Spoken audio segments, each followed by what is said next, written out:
الحمد للہ الواحد القہار والصلاة والسلام علی سید الابرار اما بعد۔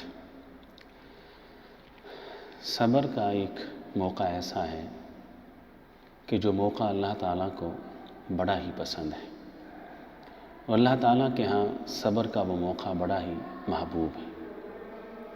ہمارے ہاں یہ تصور ہے کہ صبر صدمات کے اوپر ہوتا ہے، تکالیف کے اوپر ہوتا ہے، دکھوں کے اوپر ہوتا ہے، غموں کے اوپر ہوتا ہے، پریشانیوں کے وقت ہوتا ہے۔ ان مواقعوں پہ کیا صبر بھی اللہ کو اچھا لگتا ہے، لیکن ایک موقع ایسا ہے کہ اس موقع کا صبر اللہ تعالیٰ کے ہاں بڑی اہمیت رکھتا ہے۔ وہ موقع کون سا ہے؟ وہ موقع ہے کہ انسان جوان ہے، رگوں میں دوڑنے والے خون کے اندر جوش موجود ہے، اور انسان کے پاس تنہائی ہے، خلوت ہے، اور اس کے سامنے ایک خاتون اور عورت وہ کھڑی ہے۔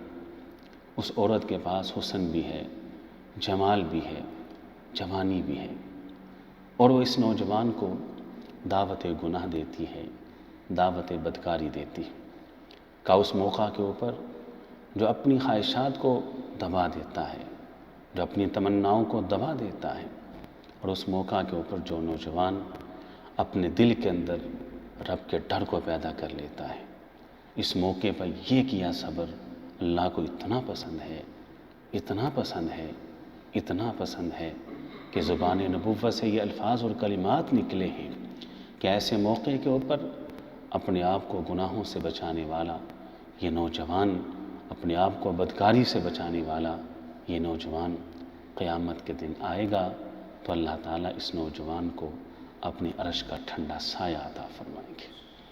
اپنے آپ کو ہر قسم کی برائی سے، بدکاری سے دور رکھیے تو اللہ تعالیٰ مجھے بھی اور آپ کو بھی سمجھ کر عمل کی توفیق عطا فرمائیں۔